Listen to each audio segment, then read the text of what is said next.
તો હાલો મિત્રો, દેશી સ્પાઇસી ખટ્ટી મીઠી ટેસ્ટી અને હેલ્ધી એવી આપણી બનાવવાના છીએ સરગવાની ચટણી. આ ચટણી એટલી સરસ બને છે, ખાવાની ખૂબ જ મજા આવે છે. તો વિડીયો ગમે તો આ મારી ચેતનાસ કુકબુક ગુજરાતીને લાઇક શેર અને સબસ્ક્રાઈબ જરૂરથી કરજો.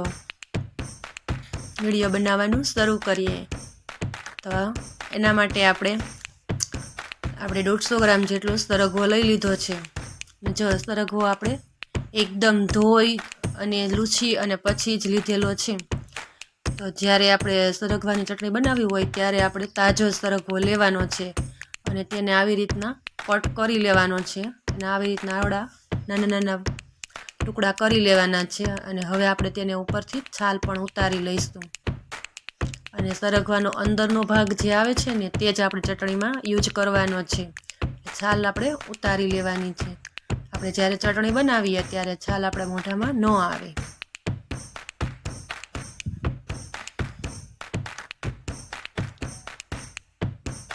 આવી રીતે આપણે સરગવાની શીંગું લઈ લેવાની છે. તો કોઈને છરીએથી છાલ ઉતારતા ન ફાવે તો આપણે હાથના મદદથી પણ ઉતારી શકીએ છીએ. જો આવી રીતે ચટણી ખૂબ સરસ બને છે મિત્રો, એટલે એકવાર જરૂરથી બનાવજો.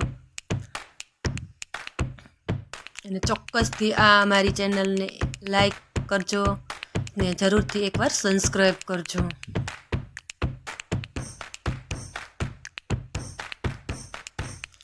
તો આવી રીતે આપણે બધી શીંગુની છાલ ઉતારી લેવાની છે. આની કઢી પણ ખૂબ સરસ બને છે અને એનું શાક પણ ખૂબ જ સરસ બને છે. અને આપણો સરગવો એટલો જ હેલ્ધી છે કે જ્યારે આપણને શુગર હોય કે કોઈ પણ રોગ હોય અને તેને બાફીને અથવા કોઈ પણ શાક બનાવીને કે કોઈ પણ પાવડર બનાવીને પીએ તો આપણને ખૂબ જ રાહત મળે છે. અને જે ડાયાબિટીસવાળા હોય એ લોકોને તો આ ખૂબ જ ફાયદાકારક છે. અને તે આ ચટણી પણ આવી રીતે બનાવીને ખાઈ શકે છે. જેને ફાકી નથી ભાવતી, કોઈને બાફેલો નથી ભાવતો, તો કોઈને વળી શાક નથી ભાવતું, કોઈને વળી કઢી ન ભાવે, તો એ લોકોને એકવાર આવી રીતના જો ચટણી બનાવીને ખાશે ને તો ખાવાની ખૂબ જ મજા આવશે. અને વળી એક વળી બીજો ફાયદો કે તેને દવાની દવા અને ટેસ્ટનો ટેસ્ટ બધી વસ્તુ આવી જશે. અને તમે પણ ક્યારેય આવી રીતના સરગવાની ચટણી બનાવતા અથવા તો બનાવેલી કે કોઈ પણ રીતે જોઈ હોય ચટણી, તો સરગવાની ચટણી, તો અમને એકવાર જરૂરથી કોમેન્ટમાં જણાવજો કે તમે કેવી રીતે સરગવાની ચટણી બનાવો છો અને આ અમારી ચટણી તમને કેવી લાગી. તો આપણે આવી રીતના અંદરથી બી કાઢી લેવાના છે. અને કાઢવાના તો નથી, પણ આપણે ખાલી બતાવ્યા છે કે આવી રીતના બી પણ કાઢી લેવાય. જે કોઈને બી નાખવા ન ગમતા હોય, કોઈનો સરગવો ક્યારેક એવું પણ બને કે તે સુકાઈ ગયો હોય અથવા તો શીંગ મોટી હોય, અંદર બીયા મોટા થઈ ગયા હોય, કડકડિયા થઈ ગયા હોય, તો એ રીતના બી કાઢી લેવાના. તો આપણે ઉપરથી છાલ ઉતારી લીધી છે અને આવી રીતે આપણે બધો જ સરગવો લઈ લીધો છે. અને હવે આપણે તેની સાથે થોડા ઇન્ગ્રેડિયન્ટ્સ લેવાના છે, તે પણ લઈ લઈશું. નાની ચટણી ખૂબ જ સરસ લાગે છે, તો એકવાર જરૂરથી બનાવજો. તો આપણે એક આદુનો ટુકડો લઈ લીધો છે, એક અડધું લીંબુ લઈ લીધું છે. જો તમે ખાટું ન ખાઈ શકતા હોય તો તેમાં તમારે લીંબુની જગ્યાએ એક ટમેટું નાખવાનું. તો હવે આપણે કોથમીરના પાંદ લઈ લીધા છે અને તીખો સ્વાદ આપવા માટે આપણે એટલા દેશી એટલે કે દેશના મરચાં છે તીખા, તે પણ એટલા લઈ લીધા છે. તમે તમારી રીતે જેટલું તીખું ખાતા હોય એ પ્રમાણે લેવાના. પછી એક આપણે લસણ લઈ લીધું છે, જે લીલું લસણ છે, અત્યારે શિયાળામાં ભરપૂર પ્રમાણમાં આવે છે. અને જો તમારી પાસે લીલું લસણ ન હોય ને ત્યારે તમારે સૂકું લસણ લઈ લેવાનું. તો એ બધી જ વસ્તુ આપણે લઈ લીધી છે. તો હવે આપણે મરચાંને પહેલાં આવી રીતના નાના નાના ટુકડા કરીને લઈ લઈશું. તો આપણે આવી રીતના બધા જ મરચાં લઈ લીધા છે. તો હવે આપણે આદું લઈ લઈશું. આદુને પણ આપણે ઉપરથી છાલ ઉતારી અને પછી એના નાના નાના ટુકડા કરીને લઈ લીધા છે. તો હવે આપણે લીલું લસણ લઈ લેવાનું છે, તો તેને પણ આવી રીતના સમારી લઈશું અને તેને પણ પાંદડા હોતું જ નાખી દેવાનું છે.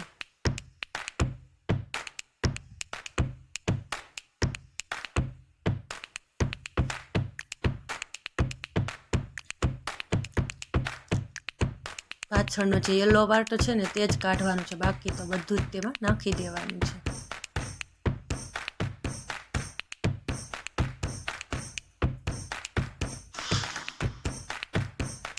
આવી રીતે આ બધી વસ્તુ લઈ લીધી છે. હવે આપણે થોડા ધાણા છે તે પણ લઈ લઈશું. ધાણા પણ જો તમારે હજી વધારે નાખવા હોય ને તો પણ નાખી શકાય. આવી રીતે આપણે ધાણા પણ નાખી દઈશું. સિંગદાણા પણ આવી રીતના નાખી લેવાના. અને જો તમારે ડાયાબિટીસ વાળા માટે બનાવવી હોય તો તેનામાં આપણે સિંગ ન ખાતા હોય તો તે સ્કીપ પણ કરી શકાય. પછી તો આવી રીતના આપણે જે સરગવાની સિંગના 2 પાર્ટ કરી લીધા હતા, તો આપણે તેને જો બિયા હોતા જ નાખીએ છીએ, બી પણ નથી કાઢીએ. અને એના બી પણ અંદરના એકદમ સોફ્ટ અને કૂણા જ હોય છે. તો ક્યારેક વળી સિંગ સુકાઈ ગઈ હોય અને ક્યારેક સિંગ કદાચ આપણે સરગવો કે ગૌઢો, આપણે કહેવત કહીએ ને કે ગૌઢો થઈ ગયો સરગવો, એની જગ્યાએ ગૌઢો થઈ ગયો હોય ને તો તેના બિયા અંદર કડકડ થતા હોય તો કદાચ નહીં નાખવાના, બાકી તો તે ચાલે જ. તો આપણે જો આવી રીતના બી હોતા જ નાખી દીધી છે સિંગ, કેમ કે આપણે સરગવાની સિંગથી તે બધી જ વસ્તુ હેલ્ધી હોય છે, બધી જ ખાવામાં ઉપયોગી થાય છે. આપણે છાલ તો એના માટે ઉતારવી પડે કે એ છાલ છે ને એ જાડી અને આમ કડક હોય છે, એટલે ખાવામાં આપણને મજા નથી આવતી, એટલે છાલ એક ઉતારવી પડે. તો જો છે ને બી પણ એનો જો કેવો છે, જોતા જ જોવાની મજા આવે. એની અંદર પણ પાછો મિત્રો બી છે, ઝીણો હોય એવો. તમે ક્યારેય જોયો ન હોય ને તો એકવાર ખોલી અને ટેસ્ટ જોઈ લેજો.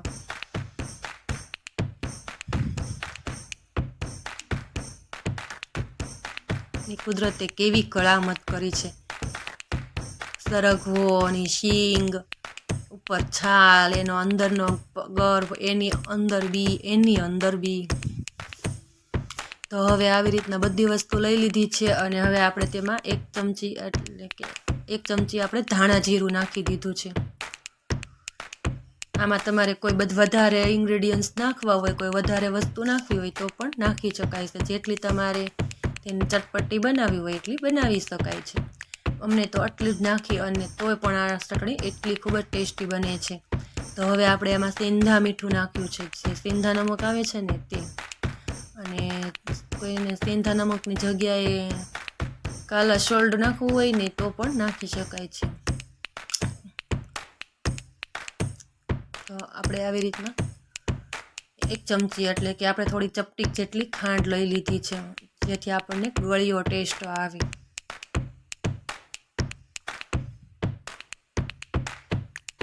તો જો આપણે આવી રીતે બધી જ વસ્તુ લઈ લીધી છે. આ ચટણી એટલી ટેસ્ટી બને છે, ખાવાની ખૂબ જ મજા આવે છે. તો હવે આપણે તેને ખાંડી લઈશું. જો તમારે મિક્સરમાં પીસવી હોય તો પીસી પણ શકાય છે અને ખાંડણીમાં ખાંડી પણ શકાય છે. અમને ખાંડેલી વધારે ભાવે છે તો અમે ખાંડી લીધી છે. તો હવે આપણે એક સર્વિંગ પ્લેટમાં સર્વ કરીશું. અને જો હા મિત્રો, મારે એક લીંબુ નાખતા ભૂલાઈ ગયું છે, તો તમારે ખાટો મીઠો ટેસ્ટ, એટલે કે જો તમારે ખટાશવાળું ખાવી હોય, ખાટી મીઠી, તો અડધું લીંબુ નાખી દેવાનું. તમારા ટેસ્ટ પ્રમાણે તમારે જેટલું ખાટું ખાવું હોય એ પ્રમાણે નાખી દેવાની. તો બનીને જો તૈયાર છે આપણી ખાટી મીઠી ટેસ્ટી અને હેલ્ધી એવી આપણી સરગવાની ચટણી છે ને. જોતાં જ બધાને ખાવાનું મન થઈ જાય અને આપણા હેલ્થ માટે પણ એટલી હેલ્ધી છે કે ખૂબ જ હેલ્ધી છે. તો એકવાર આવી રીતે જરૂરથી સરગવાની ચટણી બનાવજો અને કોમેન્ટમાં જણાવજો, અથવા તો તમે જરૂરથી કોમેન્ટ કરજો કે તમને આ મારી સરગવાની ચટણી કેવી લાગી. અને જો આ મારી સરગવાની ચટણીની રેસીપી તમને ગમી હોય તો આ મારી ચેતનાસ કુકબુક ગુજરાતી ચેનલને જરૂરથી એકવાર લાઈક કરજો, શેર કરજો અને કોમેન્ટ કરજો. આવજો. જય શ્રી કૃષ્ણ બધાને. જય સીતારામ. ફરી મળીશું આપણે એક નેક્સ્ટ વિડીયામાં નવા રેસીપી વિડીયા સાથે. તો જય સીતારામ બધાને મિત્રો. જય શ્રી કૃષ્ણ. આ ચટણી એકવાર જરૂરથી બનાવજો અને જરૂરથી ટેસ્ટ કરજો. જરૂરથી આ તમારા ફ્રેન્ડ સર્કલમાં શેર કરજો, લાઈક કરજો અને કોમેન્ટ કરજો. આવજો. છે ને જોતાં જ બધાને ખાવાનું મન થઈ જાય અને વળી ટેસ્ટી અને હેલ્ધી. આ ચટણી એટલી હેલ્ધી છે, એકવાર બનાવશો ને તો વારંવાર બનાવશો.